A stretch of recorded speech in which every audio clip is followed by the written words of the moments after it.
The RetroSpecter mod just got another update, and I really enjoyed playing through this one because it showed some of the original characters, of course, but it also showed the minus characters, and we even got to see corrupted RetroSpecter, which I just thought looked very cool. Now let's go ahead and talk about the backstory of this mod, and also give you some fun facts about each of the characters that we get to see presented. Now, based off the dialogue we see between Sakurama and her minus self, it seems like the fabric of the dimensions that separate these two characters is basically falling down.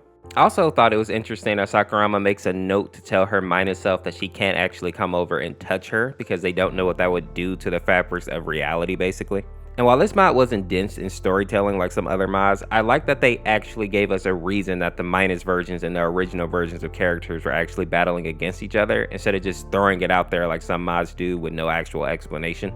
The other character that we see in this mod is Ace, and he seems to be in his second form. Now what I found interesting here is that it seems like Ace and Retro are actually having an argument, but once you actually get into the dialogue, it seems like Ace was going through like a moment of anxiety and Retro is actually trying to help him get through it. But for whatever reason, Ace is trying to push Retro away because he feels like he just needs space in order to get through whatever issue he's going through on his own.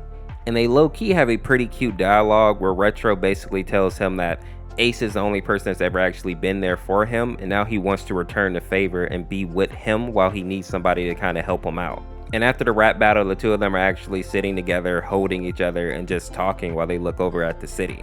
And funny enough, this is the first time that I actually realized that RetroSpecter and Ace are actually dating. I feel like I haven't covered a RetroSpecter video in at least a year, so maybe when I did it the first time, I just didn't catch it, or I just don't remember it, but the two of them are actually a really cute couple. And a fun fact that I didn't know about Ace is that apparently he has the ability to create like snowstorms. So whenever he gets into a high emotional state, he basically causes a blizzard and freezes all the things around him.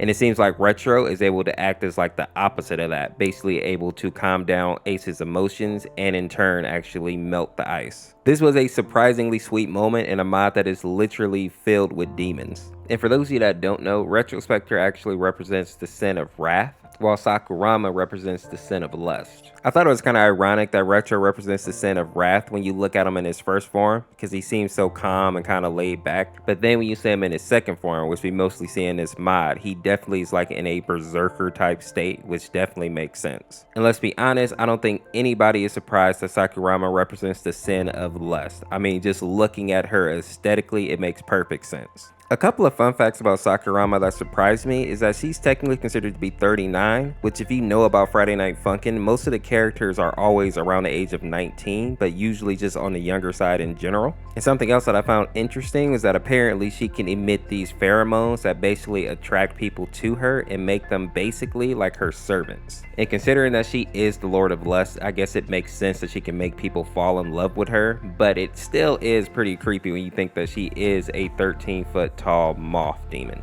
While there isn't really any information about the corrupted version of RetroSpecter, I will say that I love the song there, and just aesthetically it was very pleasing to see. Even the artwork that they did for Boyfriend Sprite was amazing. If you enjoyed this video, make sure to check out this video where I go over the Mystical Crimson Morning mod, or check out this video where I go over the Tom's Basement mod. Thanks for watching. This is Orseofkorse. Peace.